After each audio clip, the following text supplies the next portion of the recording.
નમસ્કાર મિત્રો, પોરબંદર જિલ્લામાં આવેલ ગાંધવી ગામ ને ગામના સમુદ્ર કિનારે આવેલો છે કોયલો ડુંગર, જ્યાં વસે છે જગત જનની માં હરસિદ્ધિ, જે ભગવાન શ્રી કૃષ્ણના પણ કુળદેવી છે. તો ચાલો આજે જાણીએ આ માં હરસિદ્ધિનો જાજરમાનો ઇતિહાસ. ભારત દેશમાં કેટલાય ચમત્કારી મંદિરો આવેલા છે, તેમજ તેના ચમત્કારો અને પરચા પણ અપરંપાર છે. એવા જ એક દેવી જ ગાંધવી ગામના કોયલા ડુંગર પર બિરાજમાન છે. એ મંદિરનો ઇતિહાસ પણ ચમત્કારો અને પરચાથી ભરેલો છે. કહેવાય છે કે ભગવાન કૃષ્ણ બેટ દ્વારકામાં રાજ કરી રહ્યા હતા, ત્યારે બેટ દ્વારકામાં એક રાક્ષસનો ત્રાસ વધી ગયો હતો. તે રાક્ષસનું નામ હતું શંખાસુર. આખા દ્વારકાના લોકો પણ આ રાક્ષસના શારીરિક અને માનસિક ત્રાસથી ત્રાહિમામ પોકારી ગયા હતા. ત્યારે દ્વારકા અને બેટ દ્વારકાના લોકો ભેગા મળીને કૃષ્ણ પાસે મદદ માંગવા જાય છે અને આ રાક્ષસનો નાશ કરવા માટે પ્રાર્થના કરે છે. ત્યારે ભગવાન કૃષ્ણ પણ મૂંઝાયા કે આ રાક્ષસને હણવો કેવી રીતે. તેના માટે મારે કુળદેવીની આરાધના કરવી પડશે ને તેમના આશીર્વાદ પ્રાપ્ત કરવા પડશે. ત્યારે કૃષ્ણ દ્વારકાથી કોયલા ડુંગર માતા હરસિદ્ધ માતાના આશીર્વાદ પામવા માટે સતત 6 મહિના સુધી કઠોર તપ કર્યું. કૃષ્ણના તપથી માતા હરસિદ્ધિ પ્રસન્ન થયા અને હરસિદ્ધિ માતાએ કૃષ્ણને સંબોધીને કહ્યું કે હે પૂર્ણ પુરુષોત્તમ, તમારા પરનો જગતની તમામ શક્તિઓના આશીર્વાદ છે. તમે તો સર્વશક્તિમાન છો. ત્યારે હરસિદ્ધ માતા બોલ્યા કે બોલો, કેમ મને યાદ કરી.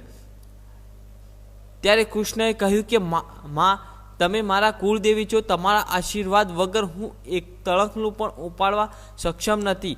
મારે મહાશક્તિશાળી અને પરાક્રમી એવા દ્વારકામાં રહેતા રાક્ષસ શંખાસુરનો નાશ કરવો છે ને તેના માટે મારે તમારો સાથ અને આશીર્વાદ જોઈએ છે. ત્યારે હરસિદ્ધ માતા કહે છે, હું તારી સાથે જ છું. તું કર યુદ્ધ ને હણી નાખ ને એક જ અવાજ કરજે, હું હાજરા હાજર તારી સાથે જ રહીશ.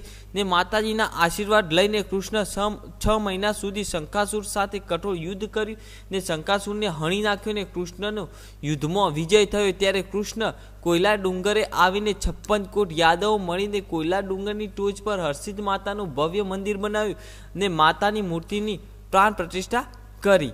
ભગવાન કૃષ્ણના હાથે બંધાયેલ આ બે મંદિર આજે પણ એમ જ છે. કોયલા ડુંગરની ટોચ પર આવેલા મંદિરે જવા માટે 500 જેટલા પગથિયા અને ઉપર પહોંચીને દર્શન કરનારને માતાજીના દર્શનની સાથે પ્રકૃતિનું પણ અનેરું સ્વરૂપ જોવા મળે છે, કારણ કે તળેટીમાં અરબી સમુદ્ર દ્રષ્ટિમાન થાય છે.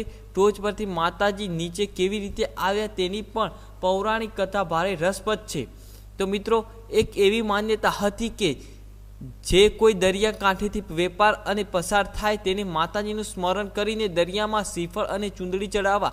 એકવાર કચ્છનો લોભી વાણિયો જગુદુસા કોયલા ડુંગર પાસેથી પસાર થાય છે, ત્યારે એને આ વાતની જાણ હોવા છતાં અને માતાજીની મસ્કરી કરી અને શ્રીફળ અને ચૂંદડી દરિયામાં અર્પણ ન કર્યા. ત્યારે તેના હીરા જવેરાત ભરેલા 7 વહાણો ડૂબવા લાગ્યા. ત્યારે તેને ભૂલનો પસ્તાવો થયો ને કોયલા ડુંગર સામે જોઈને 2 હાથ જોડીને માતા હરસિદ્ધ માતાનું સ્મરણ કરવા લાગ્યો. હે માં, મારી ભૂલ થઈ ગઈ.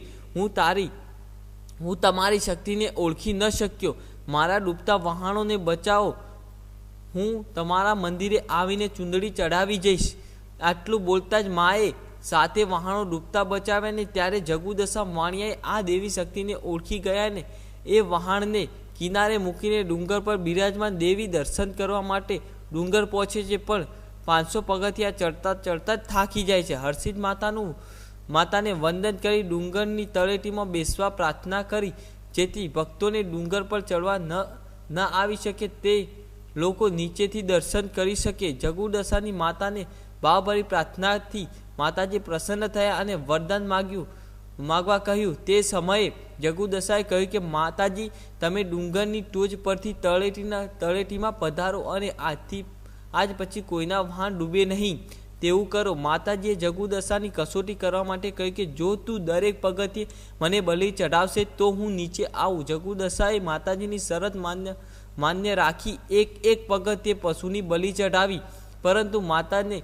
જગુદશાની પરીક્ષા કરવાનું મન થયું ને 4 બલિને ગાયબ કરી દે છે ને ત્યારે માતાજીએ કહ્યું કે હું હવે એકે પગથિયું નીચે નહીં ઉતરું. મારી બલિ ક્યાં છે? આજુબાજુ કેટલીય તપાસ કરી. અંતે જગુદશાએ પોતાની જ બલિ આપવાનો નિર્ણય કર્યો. ત્યારે તેની 2 પત્ની અને 1 દીકરો પણ બલિ આપવા માટે તૈયાર થઈ ગયા.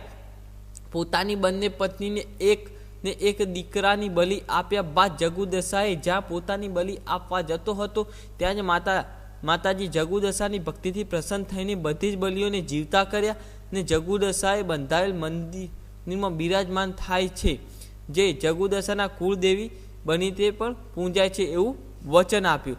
તો મિત્રો, આ હતી હરસિદ્ધ માતાની નો પૂરો ઇતિહાસ. તો મિત્રો, તમને મારો વિડીયો પસંદ આવ્યો તો શેર કરજો અને આવા નવા વિડીયો જોવા માટે મારી ચેનલને સબસ્ક્રાઈબ કરી લેજો.